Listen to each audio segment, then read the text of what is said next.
All right, let's just jump right in. Have you ever felt this tension? If you're a Christian, you probably know what I'm talking about. You know all these amazing truths from the gospel in your head. You believe them, but there's just this gap between knowing them and, actually living them out day to day. So what on earth is supposed to bridge that gap? I mean, really, what is all this incredible identity for? It's a huge question, right? If all these things are true about us, justified, redeemed, adopted, then why are we still here? Are we just supposed to hang around and wait for the end? Or is there something more to it? That's the big question we're going to tear into right now. Because here's the thing, and this is so important. Your identity in Christ isn't the finish line. It's not some spiritual trophy you polish and put on a shelf. It is the actual fuel for everything that comes next.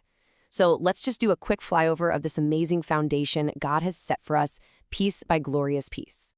Okay, first things first, it all starts with this legal reality. You are justified. Now, this is courtroom language. The judge of the entire universe has looked at you, and because of what Christ did, the gavel has come down. The verdict is final, it's irreversible, not guilty. The case is closed, forever.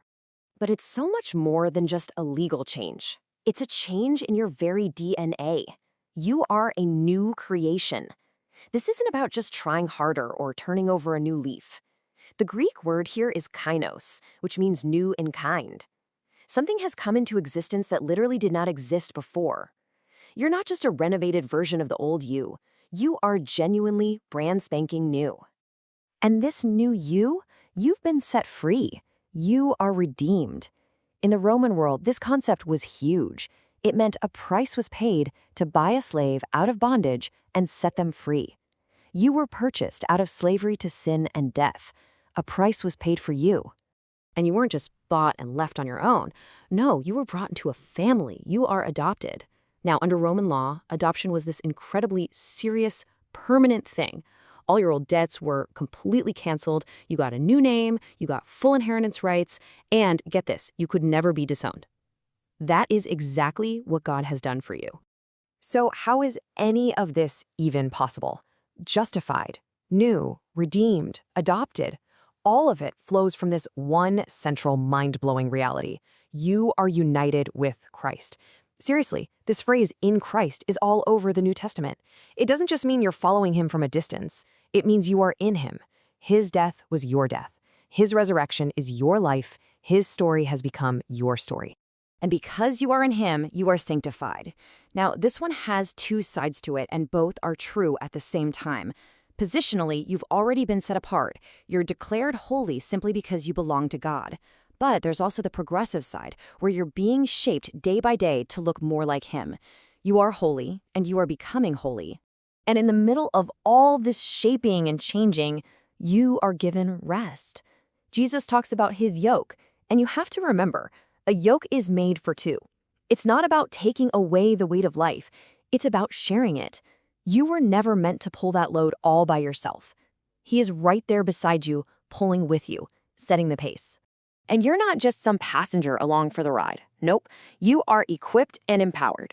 God didn't save you and then just say, okay, good luck, figure it out. No way. Through his Spirit, he has given you every spiritual gift, every tool, literally everything you need for the life you're called to. Your toolkit is fully stocked. And all of this leads to a truth that is just profound. You are complete in Christ. Right now. In him, you have been brought to fullness. You're not some half-finished project waiting for approval. You are already whole. So all the growth you experience from here on out, that's just you becoming who you already are. And finally, all of this is anchored in an ultimate reality. You are a citizen of heaven. It's like your passport is from another kingdom. Your truest loyalty, your real home isn't here. It's somewhere else. And that means you live here now as a representative of that kingdom. Okay, just pull back for a second and look at all that. Justified, redeemed, adopted, complete, a citizen of heaven. Wow. This is not a spiritual checklist to make you feel good about yourself. This is a launch pad. All of this incredible identity, it's the rocket fuel for a purpose that points outward. And this brings us right to the pivotal moment, the ignition sequence. This is where all that identity fuel gets its direction. It's where it all gets pointed at a purpose. And we find it in some of the last words Jesus ever gave his disciples. Now, listen really closely to how this is worded. As the Father has sent me, I am sending you. See the connection? The way Jesus was sent into the world, that becomes the exact pattern, the template for how we are sent. Our mission is designed to have the same shape as his mission. And make no mistake, this isn't some casual suggestion like, hey, maybe you should go do this. The Greek word for send here is apostello. It's where we get our word apostle. It means to be formally commissioned, to be sent out with the full authority and the complete backing of the person who sent you. The Apostle Paul takes his whole idea and gives it a very specific job title: ambassador. We are Christ's ambassadors. Think about that. We don't carry our own message, we don't represent our own interests, we represent the King. And you have to understand, in the Roman world, being an ambassador, a presbyteus, was a really big deal. This was an official envoy who spoke with the full authority of the emperor. When they spoke, it was as if Caesar himself was in the room speaking. That is the weight of our calling.